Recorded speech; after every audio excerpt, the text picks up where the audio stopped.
जय हिंद दोस्तों। कैसे हैं आप सभी प्यारे भक्तों को हर हर महादेव। दोस्तों, आज के इस खास और इन्फॉर्मेटिव वीडियो में मैं आपको महादेव जी की नगरी काशी में दर्शन और घूमने की संपूर्ण जानकारी बताने वाला हूं। काशी को हम सभी बनारस और वाराणसी के नाम से भी जानते हैं। यहीं पर विश्व विख्यात श्री काशी विश्वनाथ ज्योतिर्लिंग भी विराजमान है। तो अगर आप भी महादेव जी के दर्शन करने बनारस आने की प्लानिंग कर रहे हैं तो यह वीडियो आपकी बहुत हेल्प करेगा। इस वीडियो में बात करेंगे आप यहाँ तक कैसे पहुंचेंगे, यहाँ पर होटल या धर्मशाला आपको कहाँ पर लेना चाहिए, दर्शन करने का सही तरीका क्या रहता है, आप यहाँ पर कौन कौन से प्रमुख मंदिरों के दर्शन कर सकते हैं, यहाँ पर खाने पीने की कैसी व्यवस्था है, और वीडियो के लास्ट में बात करेंगे संपूर्ण बजट की। तो A to Z complete information के लिए वीडियो को एक बार पूरा अवश्य देखें। तो फिर चलिए आज मेरे साथ घूमिए महादेव जी की प्यारी सी नगरी बनारस में। दोस्तों, पूरे ही साल देश और दुनिया से करोड़ों भक्त यहाँ पर आते हैं। आप भी इसी बात से अंदाजा लगा सकते हैं। गोवा और शिमला और मनाली, इन सभी जगह को मिला लें, उससे भी ज्यादा लोग यहाँ पर दर्शन करने के लिए आते हैं। तो फिर चलिए वीडियो में आगे बढ़ते हैं और एकदम शुरू से शुरू करते हैं और जानते हैं कि आप यहाँ तक कैसे पहुंचेंगे। यहाँ तक आने का सबसे सस्ता और सरल तरीका है ट्रेन का। यहाँ पर दो प्रमुख स्टेशन हैं, बनारस और वाराणसी। रेलवे स्टेशन, हर प्रमुख स्टेशन से यहाँ तक डायरेक्ट ट्रेन आपको मिल जाएगी। दोनों ही रेलवे स्टेशन काशी विश्वनाथ मंदिर से लगभग 5 किलोमीटर की दूरी पर स्थित है, जिसे आप ई रिक्शा, ऑटो या इलेक्ट्रिक बस के माध्यम से पूरा कर सकते हैं। ई रिक्शा और ऑटो आपसे शेयरिंग में 25 से 30 रुपए का चार्ज करेंगे और वहीं रिजर्व में 100 से 150 रुपए आपसे चार्ज करते हैं। बात करें बस की तो आसपास के शहरों और राज्यों से आपको यहाँ तक डायरेक्ट बस मिल जाएंगी। बहुत से टूर एंड ट्रेवल्स वाले अपनी बस सर्विस यहाँ तक चलाते हैं, तो आप बस के माध्यम से भी बहुत ही आराम से यहाँ पर आ सकते हैं। वहीं अगर आप फ्लाइट से आना चाहते हैं तो यहाँ पर लाल बहादुर शास्त्री इंटरनेशनल एयरपोर्ट भी बना है, जो मंदिर से लगभग 26 किलोमीटर की दूरी पर स्थित है। आप आराम से फ्लाइट के माध्यम से भी यहाँ तक आ सकते हैं। बहुत से लोग अपनी खुद की कार से भी यहाँ तक आते हैं। कार से आने के लिए आपको यहाँ पर पार्किंग की फैसिलिटी मिल जाएगी बहुत से होटल्स में, और साथ ही साथ प्राइवेट पार्किंग की फैसिलिटी भी आपको बनारस में मिल जाती है। तो चलिए, बहुत ही प्यारा सा सफर पूरा करके अब हम लोग पहुंच चुके हैं बनारस, और अब हम लोग बात करते हैं रुकने के लिए होटल या धर्मशाला आपको कहाँ पर लेना चाहिए। दोस्तों, वैसे तो आप पूरी ही बनारस में कहीं पर भी रुक सकते हैं, बहुत ही VIP होटल्स आपको मिल जाएंगे, लेकिन मैं आपको एडवाइस करूंगा आप ऑटो या ई रिक्शा के माध्यम से आ जाइए गोदोलिया चौराहे पर, जिसे गिरजाघर चौराहा भी कहते हैं। यहाँ से मंदिर और गंगा घाट मात्र 200 मीटर पर स्थित है। इस चौराहे के आसपास आपको बहुत ही अच्छे होटल्स और धर्मशाला मिल जाएंगे। मेन रोड पर होटल्स थोड़े से कॉस्टली रहते हैं, वहीं अगर आप किसी भी गली में होटल लेते हैं तो बहुत ही अच्छा और बजट होटल आपको मिल जाएगा। यहाँ पर धर्मशाला के रेट हैं 600 से स्टार्ट हो जाते हैं, वहीं होटल्स के रेट 1000 से स्टार्ट हो जाते हैं। वहीं आपका जैसा बजट है, 5000 10,000 तक के बजट में आप यहाँ पर होटल ले सकते हैं। दोस्तों, ये लोकेशन बहुत ही ज़्यादा अच्छी है क्योंकि मंदिर और गंगा घाट वॉकिंग डिस्टेंस पर है। आपको बार बार ऑटो या ई रिक्शे से अपने होटल पर जाना नहीं पड़ेगा। इससे आपका टाइम और पैसे भी बचेंगे और आप इसी लोकेशन पर कहीं पर भी अच्छा सा होटल ले लीजिए। तो चलिए बात करते हैं यहाँ पर दर्शन का सही तरीका क्या रहता है। दोस्तों, सबसे पहले हम लोग चलेंगे गंगा जी में स्नान करने। गादोलिया चौराहे से ही दशाश्वमेध घाट के लिए रास्ता जाता है। जो आप रास्ता देख रहे हैं यह सीधे गंगा घाट के लिए जाता है। यहाँ पर आप माँ गंगा के पावन जल में स्नान कर सकते हैं, साथ ही साथ पूजा अर्चना भी करवा सकते हैं। तो गंगा जी में स्नान करने के बाद में अब हम लोग चलेंगे श्री काशी विश्वनाथ जी में महादेव जी के दर्शन करने। दोस्तों, मंदिर में एंट्री करने के 4 प्रमुख गेट हैं। गेट नंबर 1 जो ललिता घाट से जाता है, जहां पर कॉरिडोर बना हुआ है। दूसरा विश्वनाथ गली से, और फिर उसके बाद में गदोलिया चौराहे के पास से गेट नंबर 3 और फिर गेट नंबर 4 भी बना हुआ है। आप किसी भी गेट से एंट्री कर सकते हैं, लेकिन मैं आपको एडवाइस करूंगा कि आप गेट नंबर 4 से एंट्री करें, क्योंकि यहाँ पर भीड़ भाड़ थोड़ा कम रहती है। वहीं आप मंदिर में शीघ्र और सुगम दर्शन करना चाहते हैं तो यहाँ पर सुगम दर्शन काउंटर भी बने हुए हैं, जिसमें 300 पर पर्सन का चार्ज लेते हैं और आप बहुत ही आराम से दर्शन प्राप्त कर सकते हैं। वहीं अगर भीड़ भाड़ ज़्यादा है तो सुगम दर्शन में भी आपको 1 घंटा तक लग सकता है। दोस्तों, अगर आप किसी को चलने में परेशानी है या कोई सीनियर सिटीजन है तो आप अगर चाहें तो यहाँ पर व्हील चेयर भी ले सकते हैं। गोदोलिया चौराहा, गिरजाघर चौराहा और सुगम दर्शन काउंटर के पास से आपको व्हील चेयर मिल जाएगी। यहाँ पर 300 से 400 का चार्ज करते हैं। मंदिर में दर्शन कराने के बाद में आपको फिर से यहीं पर ड्रॉप कर देते हैं। वहीं मंदिर में मोबाइल फोन, इलेक्ट्रॉनिक वॉच और कोई भी सामान ले जाना अलाउ नहीं है। तो मंदिर के बाहर और मंदिर के अंदर दोनों जगह लॉकर बने हुए हैं, तो आप अगर चाहें तो मंदिर के बाहर भी अपना सारा सामान रख सकते हैं। तो चलिए फिर लाइन में लग महादेव जी के बहुत ही अद्भुत और दिव्य रूप के दर्शन कर आशीर्वाद प्राप्त करेंगे। महादेव जी आपकी सभी मनोकामनाओं को जरूर पूरा करेंगे। दोस्तों कमेंट बॉक्स में हर हर महादेव जरूर लिखें और दोस्तों अपने चैनल मंदिर की राही को सब्सक्राइब जरूर करें। दोस्तों ऐसे तो नॉर्मल आधे से 1 घंटे में आपको दर्शन मिल जाते हैं, लेकिन अगर बहुत ही ज़्यादा भीड़-भाड़ है तो यहाँ पर 3 से 4 घंटे भी आपको दर्शन में लग सकते हैं। तो महादेव जी के दर्शन करने के बाद अब हम लोग बात करते हैं बनारस में। हम लोग और कहाँ-कहाँ दर्शन प्राप्त कर सकते हैं। तो सबसे पहले हम लोग चलेंगे काल भैरव जी के दर्शन करने, जो मंदिर से लगभग 1.5 किलोमीटर की दूरी पर स्थित है। गेट नंबर 4 के सामने से ही रास्ता जाता है। अगर आप पैदल जाना चाहते हैं तो आप पैदल चले जाइए या फिर यहाँ पर रिक्शा भी कर सकते हैं। रिक्शा वाला आपसे लगभग 50 रुपए का चार्ज करते हैं। दोस्तों कहते हैं महादेव जी के दर्शन करने के बाद काल भैरव जी के दर्शन जरूर करना चाहिए, तभी आपकी यात्रा सफल मानी जाती है। तो लाइन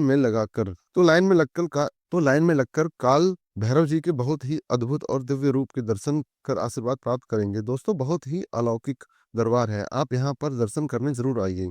तो दोस्तों काल भैरव जी के दर्शन करने के बाद में अब हम लोग चलते हैं ललिता घाट। अगर आप चाहें तो बनारस की पतली कुंज गलियों से होते हुए मात्र 500 मीटर की दूरी को पूरा कर यहाँ तक आ जाएंगे, या आप मेन रोड से रिक्शे के माध्यम से भी यहाँ तक आ सकते हैं। यहाँ पर नेपाली मंदिर और पशुपतिनाथ मंदिर में दर्शन करेंगे। ये भी यहाँ के बहुत ही ज्यादा प्रसिद्ध मंदिर हैं। तो दर्शन करने के बाद में अब हम लोग चलेंगे विशालाक्षी मंदिर में दर्शन करने के लिए, जो माता रानी का बहुत ही पवित्र और अलौकिक दरबार है। मंदिर में प्रवेश कर माता रानी के बहुत ही अलौकिक और दिव्य रूप के दर्शन करेंगे। दोस्तों यह मंदिर बहुत ही ज्यादा फेमस मंदिर है, आप यहाँ पर दर्शन करने जरूर आइए।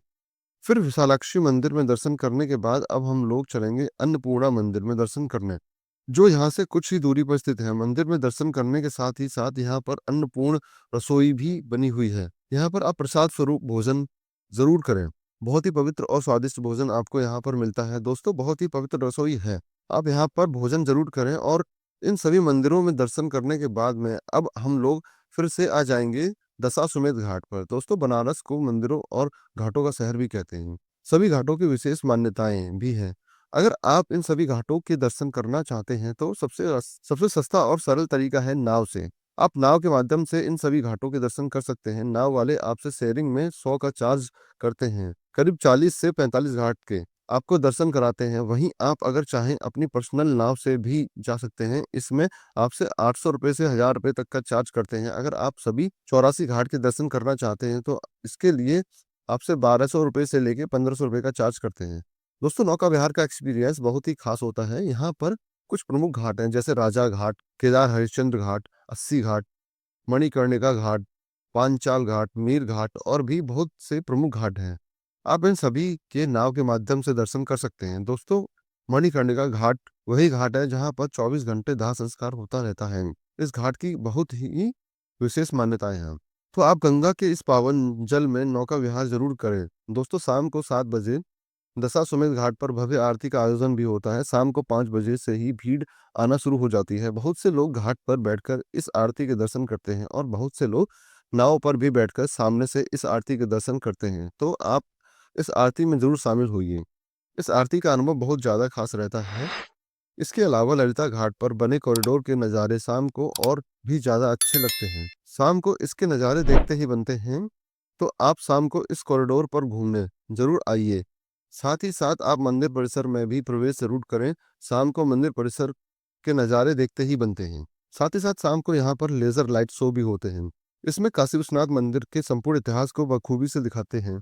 तो शाम को आप ललिता घाट पर जरूर आइए, आपको यहाँ पर बहुत ही ज्यादा अच्छा लगेगा। तो इन सभी प्लेसेस के दर्शन और घूमने के बाद में शाम को हम लोग अपने होटल में आराम करेंगे और अगले दिन हम लोग चलेंगे बनारस में और भी जितने मंदिर हैं उन सभी के दर्शन करने।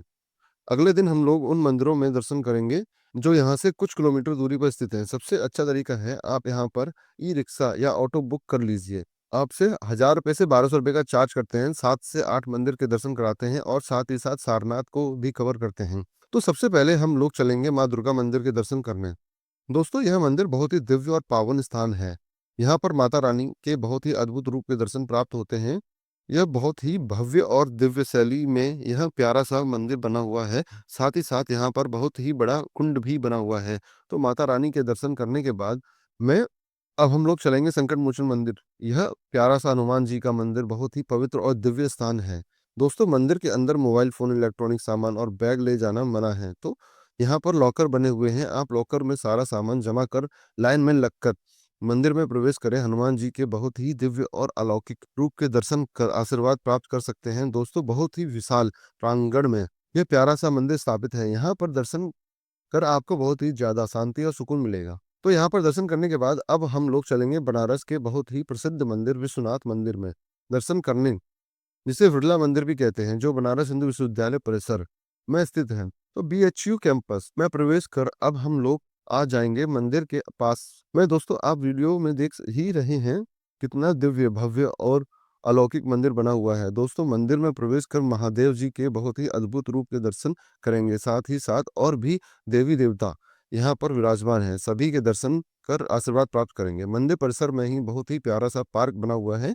आप यहाँ पर कुछ देर जरूर बैठें, आपको बहुत ही ज़्यादा अच्छा लगेगा। साथ ही साथ आप अपनी फ़ोटो शूट भी करा सकते हैं। दोस्तों, बहुत ही अलौकिक स्थान है, यहाँ पर दर्शन करने ज़रूर आइएगा। यहाँ पर दर्शन कर आपको बहुत ही ज़्यादा अच्छा लगेगा। इन मंदिरों के अलावा आप मणि मंदिर, भारत माता मंदिर और इस्कॉन मंदिर में भी दर्शन कर सकते हैं। फिर यहाँ पर दर्शन करने के बाद में अब हम लोग चलेंगे सारनाथ। सारनाथ में बहुत ही फेमस बुद्ध स्तूप स्थापित हैं। साथ ही साथ यहाँ पर कुछ बुद्ध मंदिर भी बने हुए हैं। आप इन सभी में बहुत ही अच्छे तरीके से दर्शन करें।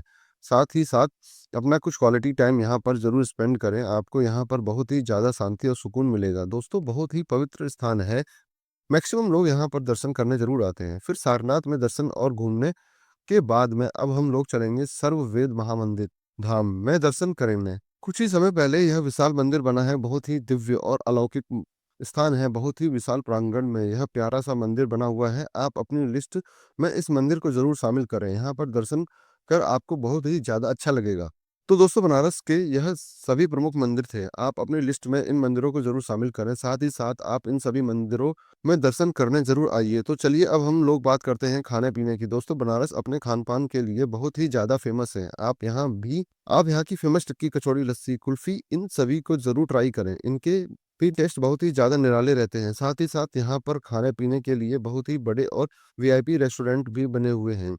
इसके अलावा आप यहाँ पर स्ट्रीट फूड को भी ट्राई कर सकते हैं। इसके भी टेस्ट बहुत ही ज़्यादा ख़ास रहते हैं। तो बनारस में आपको खाने-पीने की कोई कमी नहीं मिलेगी। तो चलिए अब हम लोग बात करते हैं यहाँ पर आने का सबसे अच्छा समय कौन-सा रहता है और आपको कितने दिनों का यहाँ पर टूर प्लान करना चाहिए। तो दोस्तों, ऐसे तो पूरे ही साल लाखों करोड़ों भक्त यहाँ पर दर्शन करने आते हैं, लेकिन मार्च, अप्रैल में और जून और साथ ही साथ सावन में यहाँ पर रिकॉर्ड तोड़ भीड़ होती है। तो आपके पास में जब भी टाइम हो, आप यहाँ पर दर्शन करने आ सकते हैं। बात करें कितने दिनों का आपको प्लान करना चाहिए, तो मैं आपको एडवाइस करूँगा, आपको कम से कम 1 नाइट का स्टे यहाँ पर ज़रूर करना चाहिए। अगर आप बनारस को और भी अच्छे तरीके से घूमना चाहते हैं, तो फिर आप कम से कम 2 नाइट का स्टे यहाँ पर बना सकते हैं। आप इतने समय में बनारस को बहुत ही अच्छे से घूम लेंगे। तो चलिए अब बात करते हैं सबसे ज़रूरी क्वेश्चन, बजट की। कितने बजट में आप इस पावन यात्रा को पूरा कर लेंगे? दोस्तों, मैं मान के चलता हूँ कि आप कम से कम 2 या 3 लोग तो यहाँ पर दर्शन करने आएँगे ही आएँगे, क्योंकि 2 या 3 लोगों में आपका बजट बहुत ही अच्छे तरीके से डिवाइड हो जाता है। अगर आप 2 डेज़ और 1 नाइट का प्लान बनाते हैं, तो आप मान लीजिए कि 3000 से 3500 प्लस ट्रेन टिकट, इतने में बहुत ही अच्छे तरीके से इस पावन यात्रा को पूरा कर लेंगे। वहीं अगर आप 2 नाइट का स्टे करते हैं, तो मान के चलिए कि 3500 से 4000 प्लस ट्रेन टिकट, इतने बजट में आप इस पावन यात्रा को पूरा कर लेंगे। वहीं दोस्तों, अगर आपके पास में बजट की कोई भी प्रॉब्लम नहीं है, तो आप यहाँ पर बहुत ही वीआईपी 5 स्टार होटल भी ले सकते हैं। फिर आप अपने बजट के हिसाब से इस पावन यात्रा को पूरा कर सकते हैं। तो दोस्तों, यहाँ पर मैंने आपको बनारस के दर्शन और घूमने की हर एक छोटी-बड़ी जानकारी को बहुत ही अच्छे और सही तरीके से देने की पूरी कोशिश की है। अगर फिर भी आपके कोई क्वेश्चन रह जाते हैं, तो आप कमेंट के माध्यम से पूछ सकते हैं। बहुत ही जल्दी आपके कमेंट का रिप्लाई दिया जाएगा। दोस्तों, आप यह वीडियो कहाँ से देख रहे हैं और आपको यह वीडियो कैसा लगा? कमेंट बॉक्स में ज़रूर बताइएगा। दोस्तों, अगर अभी तक आप इस वीडियो में बने हुए हैं, तो इसका मतलब आपको यह वीडियो ज़रूर अच्छा लगा होगा। तो प्लीज़ आपने एक लाइक से हमें मोटिवेट ज़रूर करें। साथ ही साथ अपने सभी फ्रेंड और रिलेटिव में ज़रूर से ज़रूर शेयर करें। अगर अभी तक आपने अपने चैनल मंदिर के राही से नहीं जुड़े हैं तो प्लीज चैनल को सब्सक्राइब जरूर करें, साथ ही साथ बेल आइकन प्रेस करने के बाद में ऑल नोटिफिकेशंस को जरूर क्लिक करें, जिससे भविष्य में आने वाली वीडियो आपको आसानी से मिल सके। तो चलिए दोस्तों, अब मिलते हैं किसी ऐसे ही इंफॉर्मेशन वाले वीडियो के साथ। जय हिंद दोस्तों।